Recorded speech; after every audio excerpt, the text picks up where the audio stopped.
For this video, we're going to be looking at the verb gustar. And this is probably one of my favorite verbs to work with because it really opens you up to a lot of conversation.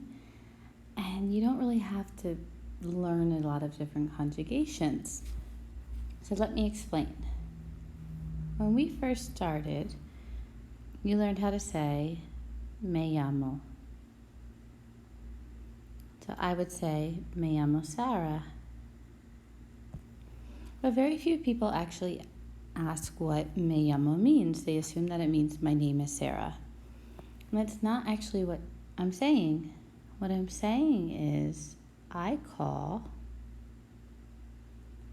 because this is coming from the verb llamar, to call. And we know now about verb conjugation, so we know that we're going to take off the AR and we're going to add an O. That's how it becomes llamo. Now, where does this me come from? Why aren't we using yo? Well, in this case, this has become myself. I call myself Sarah. So this is something that you've been using all along, and you really haven't given much thought to it if you're like most people. We just learned how to say it to communicate our names. We accept it, and we don't really question what it actually means. We assume that it means my name is, but it's not.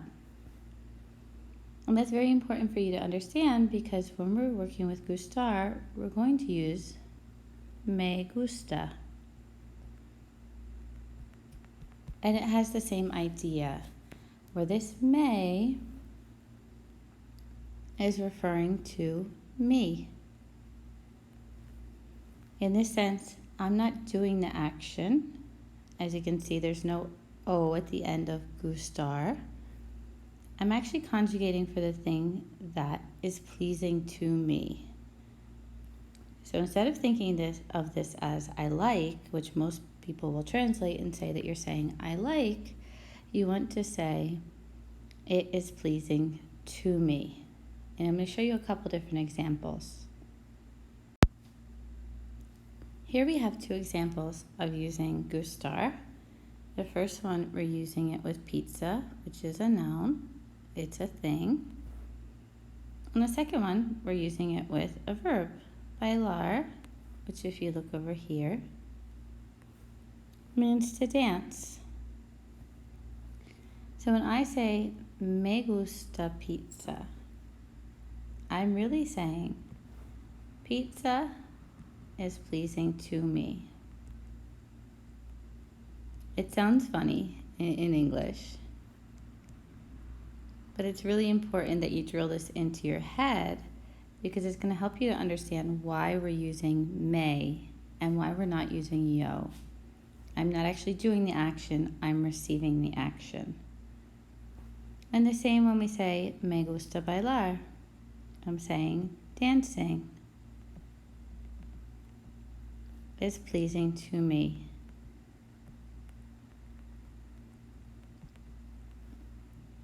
This is the idea of I like something. You are communicating that idea, just like how when I say me llamo Sarah, I'm communicating the idea of my name is Sarah, but I'm doing it in a different way, a way that's very Spanish and very unique to their language. Now we're going to be using all of these verbs here to talk about things that we like and that we don't like. So this is going to make it very simple for us, because the gustar verb, it's a regular AR verb, but if you notice, we're conjugating it. We are taking off the AR, but we're not adding an O. We're adding an A. And that's how it becomes gusta. And the reason we're adding an A only is because that is going to be for it. All of these things here are verbs. All of them are singular. Verbs cannot be plural like a noun. So when we say something like listen to music or painting or running, We're really saying it is pleasing to me. And that makes it very simple for us to work with. So we do like that. We don't have to worry about all the different endings. And it's something that we can build up pretty quickly, but also it's useful in a lot of different ways.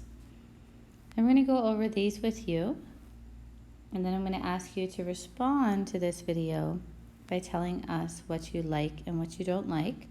But we're going to give you a little bit of quantifiers so that you're not just saying I like it or I don't like it. We can say I like it a lot, I like it a little, I don't like it at all, and to make it a little bit more interesting. So for the purpose of separating these into some way that's a little easier for us to take a look at,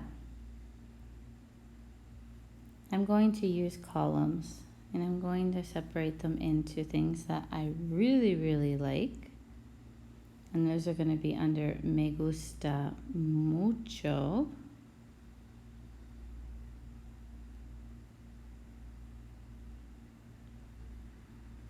And then I'll have things that I just like. Me gusta. Things that I don't like. No me gusta.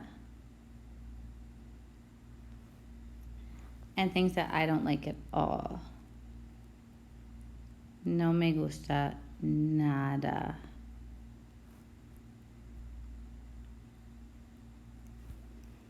You might recognize mucho and nada. Mucho meaning a lot or much, and nada meaning not at all or nothing.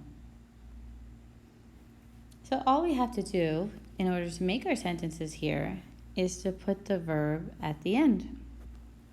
And the first one we have over here is tomar fotos. I would say I like it, but I don't love it. I don't like it a lot, so I'm going to put it here. Me gusta tomar fotos. And then we have play video games, which I personally am not a fan of. So I would probably put that under no me gusta nada. Jugar videojuegos.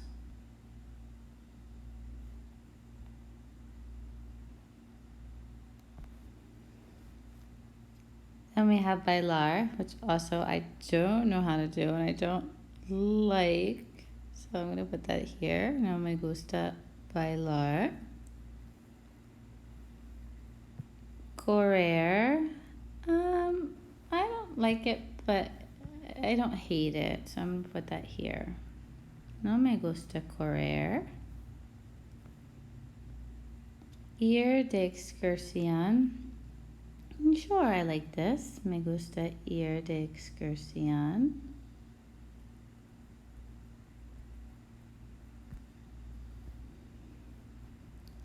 Pintar. Me gusta mucho pintar.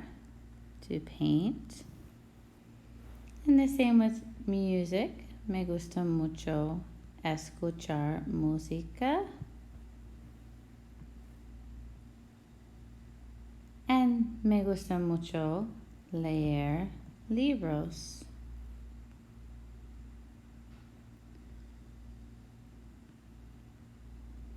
And once you finish this and you have the rest of these separated out, I would go ahead and I would make these into sentences, into full sentences, and then set them aside because we're going to be elaborating on them in the next video. You can respond with the sentences that you do have with the verb gustar in one of these 4 different levels. But then keep them because we're going to be explaining a little bit more, but we're going to be conjugating the actual verbs to explain some details. You can go ahead and finish up by including nadar, ir de compras, montar bicicleta, and jugar deportes. And when you're finished that, you're free to move on to the next video.